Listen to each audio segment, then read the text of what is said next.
Lovelies. Hello, family. This is Kimberly Purpoz, and welcome to my channel. Today, I wanted to do part number 3 to the racial reclassification of 1850 through 1930. I wanted to do a follow-up because I still haven't finished the Scholarly Journal article, and I want to go over that. And I also want to touch on another research article that I found that was mentioned in the previous Harvard research study. I'm going to bring you over, but this is to part number 2 right here. And this is going to be part 3. But it is to this Harvard University by Ms. Hodgchild, Dr. Hodgchild. I think I'm pronouncing her correctly. That's the one who is the professor over government studies and African American studies as well at Harvard University. We went through the first part. This is a very lengthy research study, and and it touches on the subject about the census. And I pulled one of the references off of this particular paper here. I'm trying to stay put on the section that we left off so I can make sure I'm in the right spot. But let's go over here to the article that I pulled.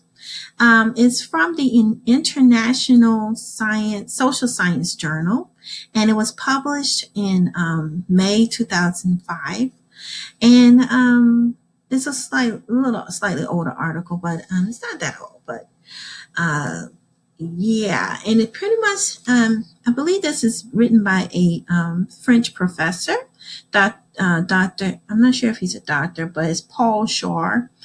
And the title of the article is called "Mobilizing for Pure Prestige: Challenging Federal Census Ethnic Categories in the U.S." And the dates is from 1850 through 1940. These are the dates that they are challenging for the census because there have been some discrepancies. And also, I believe it's being challenged because it's based solely on the labeling system. And I mentioned before that in another video that the census is based on a labeling system. And this has been proven that race has no scientific basis in science, pretty much. And I believe it was in National Geographic. It was published. And so if you want to check out that article, you can check it. Not article, but the particular video that I've done on that particular subject is there. But it's based on one person who has a racist point of view. It's based on eugenics. And so since the labeling system coincides with the census, it has some biasness to it. And when they did the original census, it was based on personal speculation. And since most of the people that I say all of the people that were in the census during the 1800s were great Caucasians, and they based it on their perception of what the people were. They did not bother to ask the people what tribe they came from or if they were indigenous. They just labeled people based on a racist systemic system, based on speculation. And so it's not accurate as to where the ethnicity of what each person is in the census. And so it's very biased. And since it's biased, it's heavily flawed. And so it should not be based on that at all. And it has been, everything's been based on this system since back then in late 17, early 1800s, and even the late 1800s, when they were doing the reclassification of people because they wanted to hide and prevent the indigenous Aborigines, the Americans, from being classified as indigenous here in the Americas because they don't want to return the land and the resources. They want to hoard it for themselves, the Greys. But this particular article here supports this. I was not able to download the whole thing. I was only able to get to the abstract and the introduction part. but it was mentioned in this article, and I noticed that Dr. Hardshaw at Howard University referred to this particular article on a number of occasions, a few occasions throughout the article. So I thought I'll pull it up and take a look at it.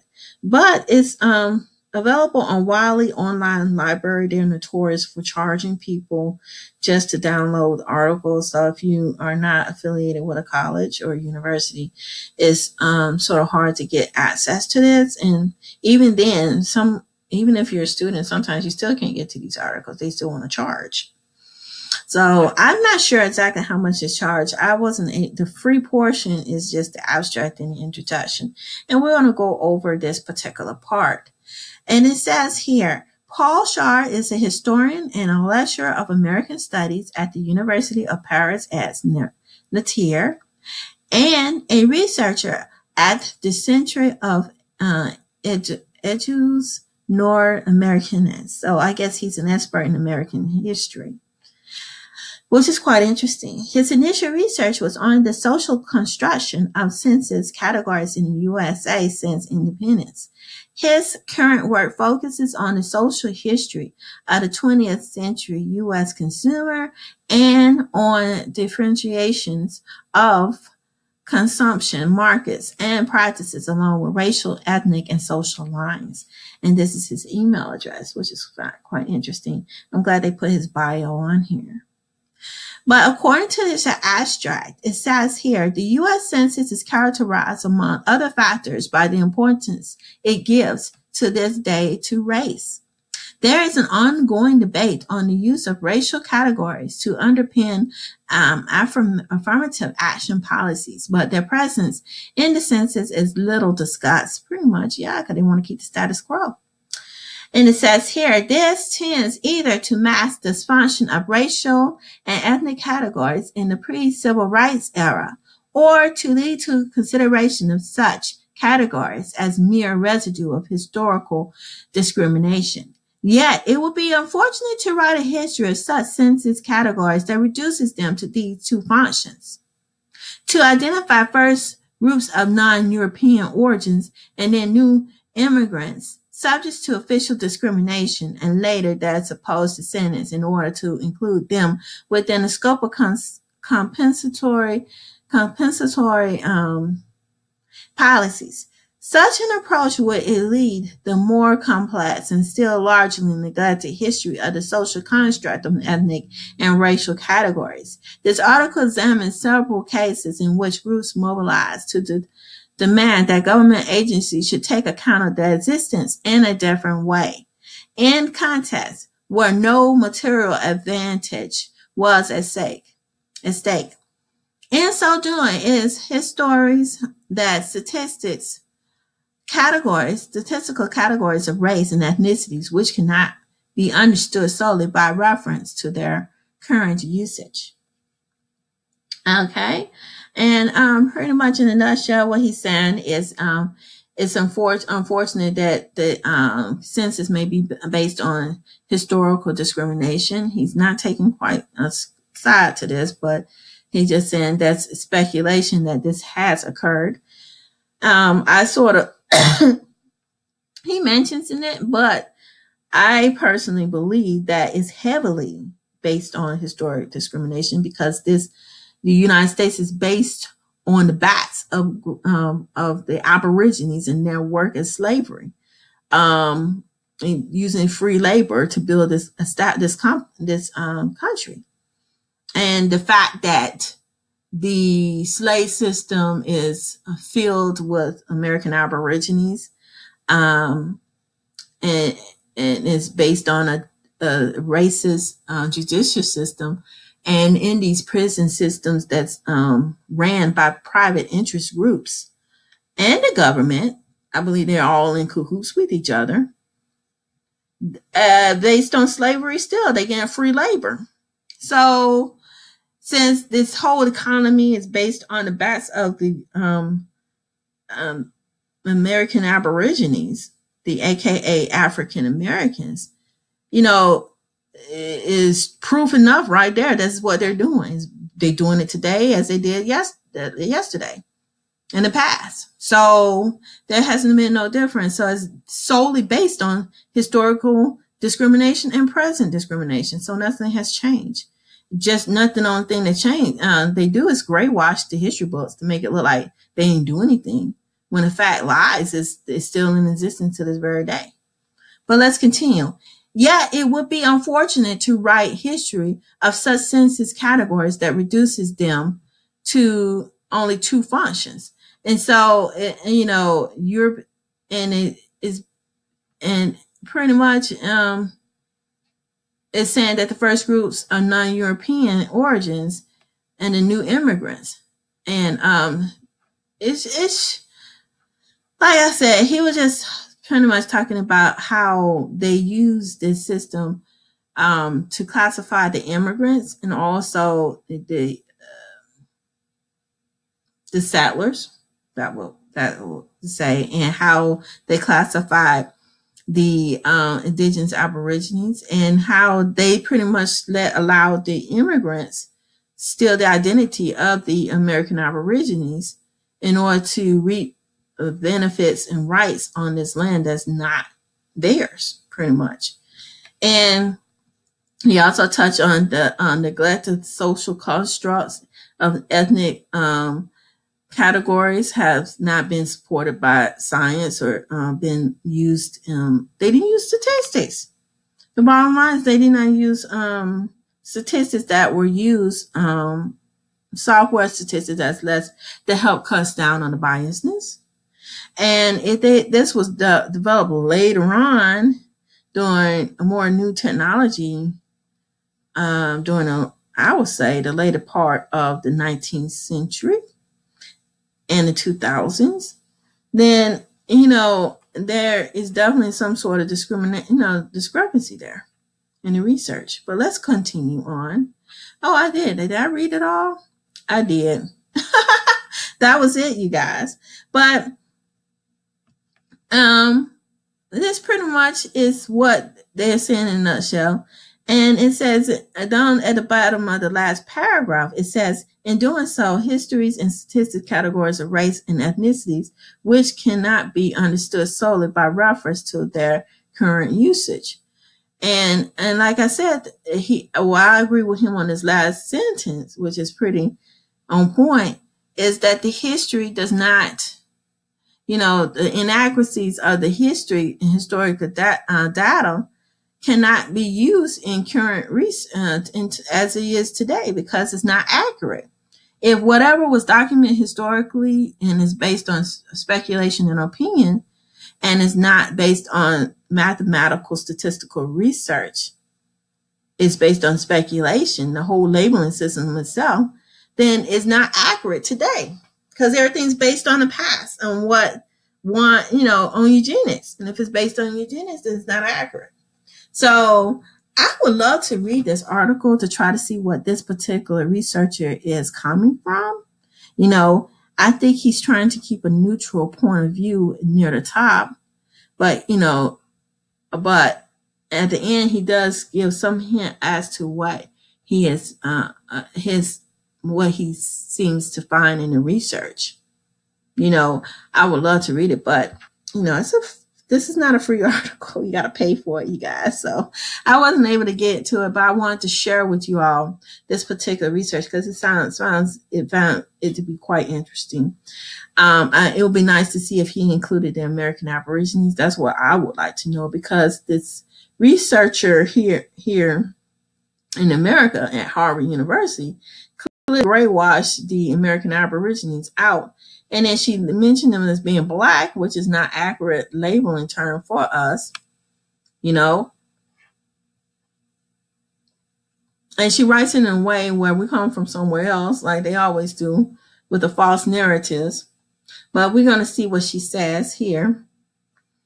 Because I found down here, she touches on blacks, whites, and racial issues. She's trying to write it like it's nothing but the slave trade, and that's what I'm getting from the title. But I'm going to read it. I'm not going to jump guns on this, but the fact that she didn't mention the Negroes and the African Americans, and did not properly label us and I guess, properly give the right term for who we are in this article, and scaping over who we are pretty much tells me where she stands. But I'm not sure if I'm going to get to this part right here in the video. I might have to do another video, but I'm going to go ahead and talk about what we left off on taxonomy. It says why a given taxonomy why a given taxonomy in a particular census.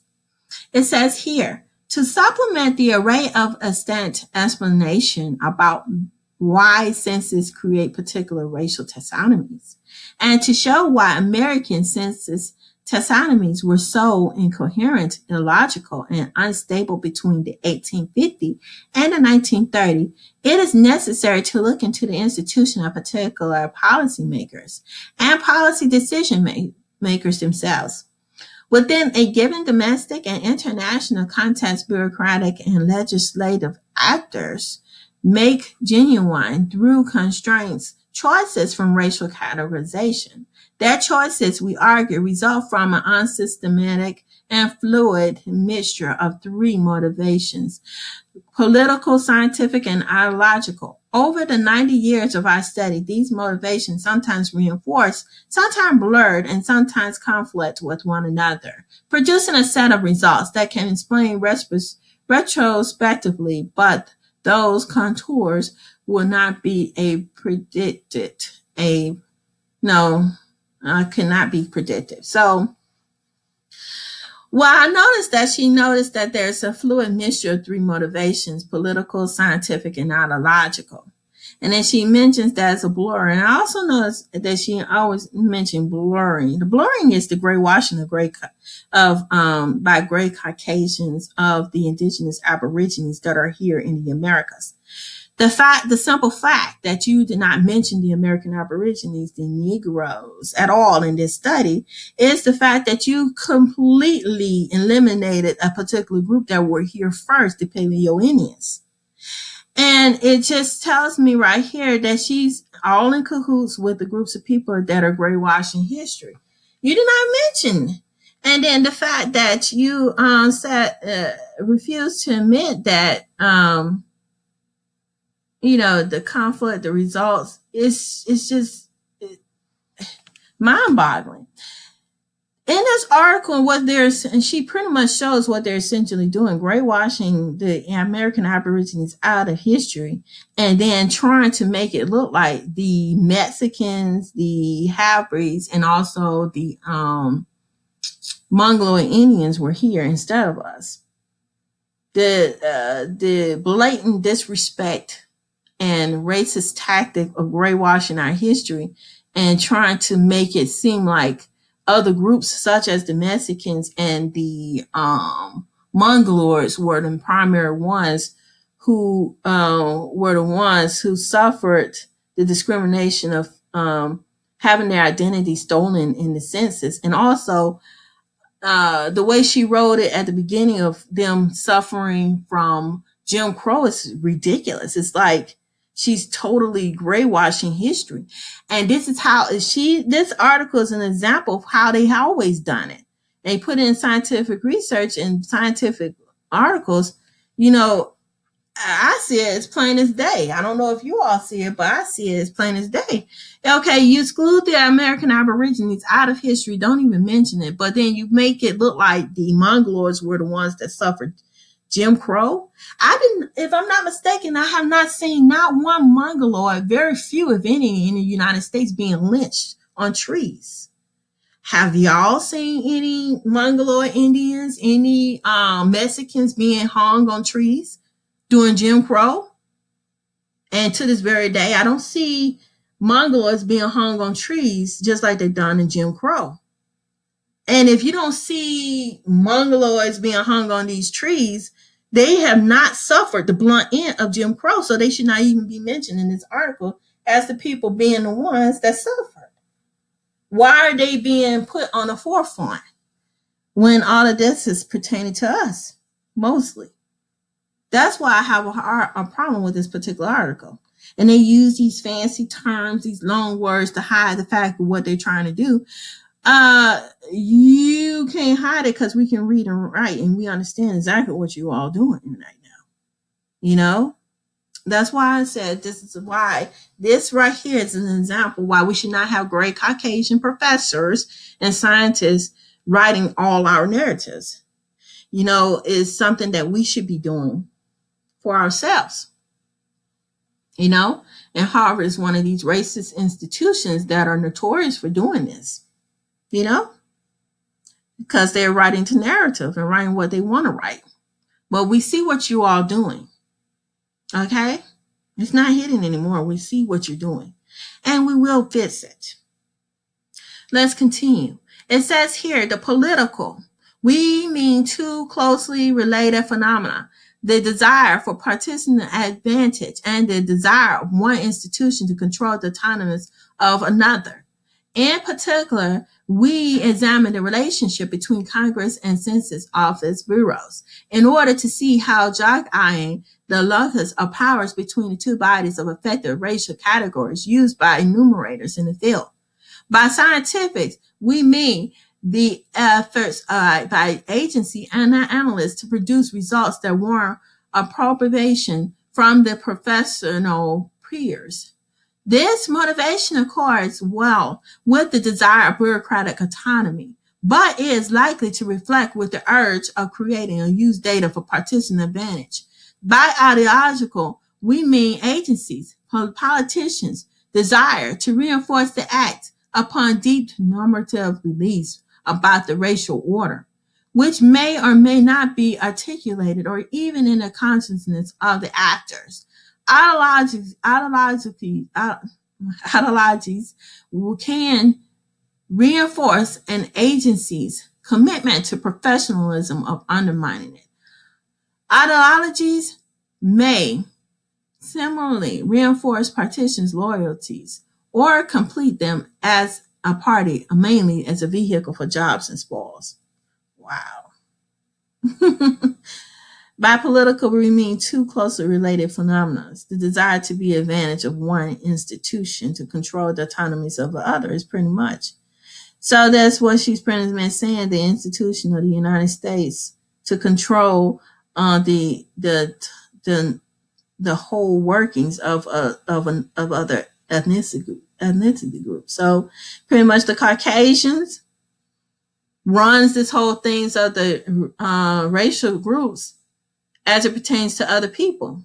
That's what I'm saying. I'm going, why are these groups of people, this group of people in particular, making the narrative as to who fit what category? I'm going, if it's not pertaining to you, then why are you labeling us? You know, like I said, and they want to keep this narrative going, so they can have everything written for them, by them, for themselves. You know, for them to have the complete control over everything and the resources, primarily. But let's continue on. And see, you got to read between the bullshit. I'm sorry, excuse my French, the BS. You know, they use all these fancy terms to hide up what they're trying to do, but you got to read through the BS to see exactly what they're doing. Simplify it and break it down to logic. It says here, as the interminacy of the paragraph suggests, we believe it is neither possible nor desirable to try to predict when or how these motivations will reinforce, mutually constitute, or contradict one another. This is a matter of historical contingency, other peculiarities. They love using peculiar. There's nothing peculiar. We see what you're doing. Okay, it's nothing peculiar about what's going on. You're brainwashing the indigenous people out. You're putting Mongoloids in there because you can try to manipulate things to be inclusive of yourself to increase your population. And as a way to sneakily put yourselves in there as being indigenous when you're not. The Greys are not indigenous to the Americas. That's a fact. Of the particular interactions, nevertheless, understanding specific policy choices requires that we try to disentangle the three motivators in so doing, we will show that happens both with the motivations coincide when one suspends the other, therefore changing the direction of census classification analysis. Okay, all right, beating around the bush, using fancy words to try to flim-flam you into not understanding what the BS is all about. Okay, you can't, you say one thing and then say the other and then say it again in a way of trying to smoke screen what you're doing. We see what you're doing. The bottom line is the gray washing of history and writings of books. This is a perfect example to justify the reclassification and an analysis of what you're doing of analyzing people into certain racial categories to benefit gray Caucasians, pretty much. Everything is still based on bigotry and the biasness of grays, and putting the original people at the bottom of the totem pole so you can continue to hoard the land and the resources. That's the bottom line of the census. So that's why I'm trying to understand why she's using all these fancy terms to smoke screen what you're doing. We see what you're doing, okay? And that's why you exclude the American Aborigines out of your research. You shouldn't be calling yourself an African American or teaching African American studies if your focus is on the natives, the Mongoloids, pretty much. If you should be calling yourself a Mongoloid studies teacher, okay, or biracial studies teacher, not the true indigenous people here. All right, and anyway, yeah. And calling yourselves African American Studies, but you don't have the people in here labeled right. It'll be interesting. She's gonna probably try to make gray wash this as well when it comes down to the blacks and stuff. But let's, American Aborigines. And it says right here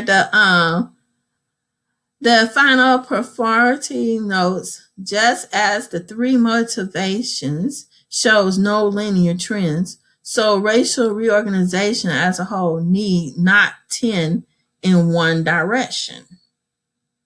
Okay? Whether a change in classification schemes strengthens or attunes groups-based hierarchy or exclusion, or does both, is historically contingent. And given that racial boundaries and statuses are defined rationally, understanding changes in policies, racial order requires simultaneous examination of all groups.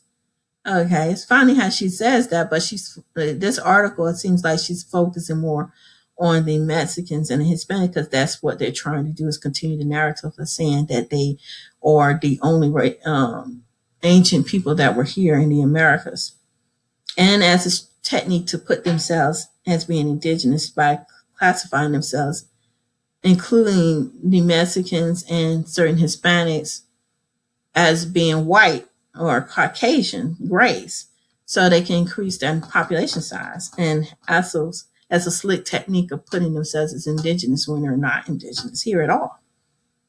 That's what I see. Oh, let's see what you all think about this. All these long fancy words to try to throw people off. We see what you're doing. The given that racial boundaries and statuses are defined relationally understands literature, and most scholars focus on one group or two groups rather than the whole system. Yeah, that's right. I agree with you on that. But I see you only focusing on mixed groups and Mexican groups. I don't see you, being inclusive of the American Aborigines. You put in African American, but that's not correct as the right proper term. For us, it's American Aborigines, okay? And I don't see that at all in this book. Or Negroes. Don't even have that in there. But anyway, let's continue. Excellent research examines the purport of racial science, underlying interest in black-white mixture. Yeah. The mixed groups, the half-breeds that you have in there. Because, the blacks are the originals. And you want to claim being indigenous here. That's what that's about. So you can still land right. Then it says over classifying European immigrants or constitution over classifying European immigrants. Yeah, that's why y'all call yourselves the Americans when you're not the true Americans. You're not. You're not the first people here. That's a smokescreen to try to cover up the identity of the real indigenous people. Then let's continue. Yet another research finds inconsistencies in consensus treatments of Hispanics and incoherence in the treatments of Asians. See, and that's why I have a problem with this article, because he's trying to make it seem like these racial groups, Hispanics and Asians, are the first Indians here. And she's still trying to keep the narrative of blacks being Africans, which we know it's not true. The black, they didn't bring over that many American Aborigines. No, they didn't bring over that many Africans into the Americas. Okay, they just didn't have the technology to bring over 18 million people that they claim they brought over here like that. Okay, it just don't make sense. 14, 15, 1600s, 1700s, there were no engines. There were no, where are these engines that they claim they used to bring over that many large population of people here into the Americas? It does not exist because it didn't happen. All they did was capture the indigenous people who were dark skinned, the American Aborigines. They were not these Hispanics and Asians like they claim, especially here in the United States in the Southeast. Okay, and this that's why I have a problem with this lady. She's trying to keep this narrative going. I'm sorry, this doctor at Harvard, you're wrong. You did not include the American Aborigines, so this article is heavily flawed. You don't have the original people on here. Okay, you're talking about the second wave of population that came through here, but the original Paleo Indians were the ones that you should be writing about. Why did you get a degree in African American studies if you're not going to write the truth? It says here, what is needed and what we aim to contribute here is the examination of dynamics of racial classification as a whole. You're not doing it as a whole. You're doing a small spectrum of it, including the Hispanics. They not the whole, as far as I'm concerned. They weren't, the Asians, they're not the whole. It may be a portion, and I guess some of the lies that you want to continue going on across the time and across groups. We turn to it now by focusing on snapshots of crucial moments. Each snapshot demonstrates the mixture of motivation that leads to a particular enumeration taken together. They show us how the categorization of all groups collectively created and transformed a system of racial classification based on lies and bigotry, pretty much.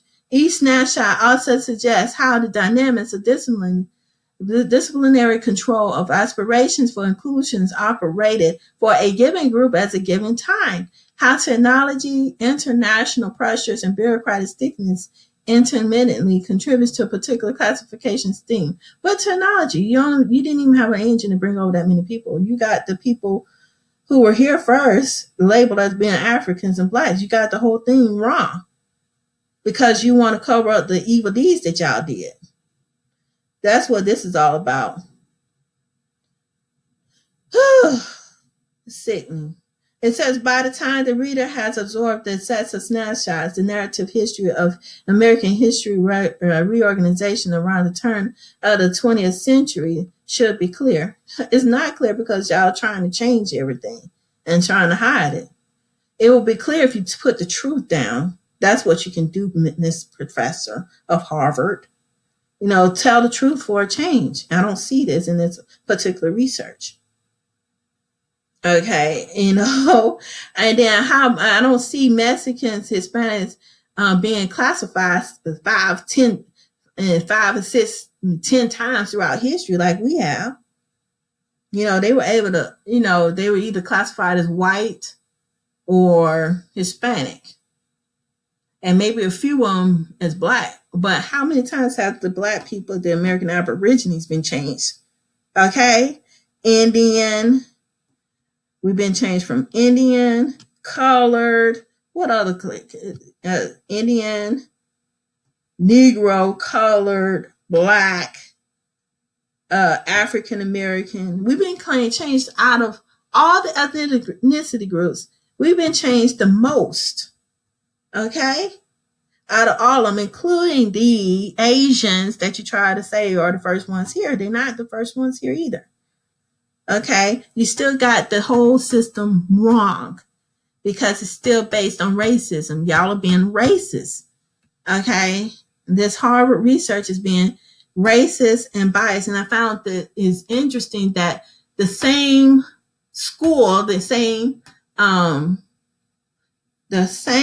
school, college and university that supports this other student professor, that one who did the DNA test.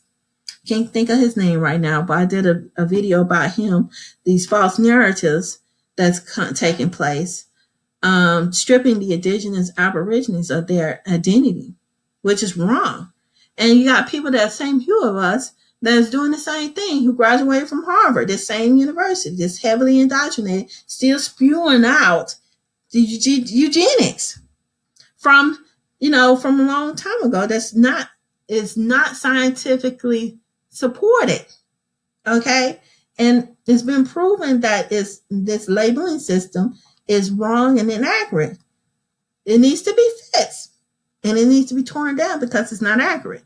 And then this whole article is based on this eugenic, barbaric system that has nothing to do with the indigenous people. You still have it wrong.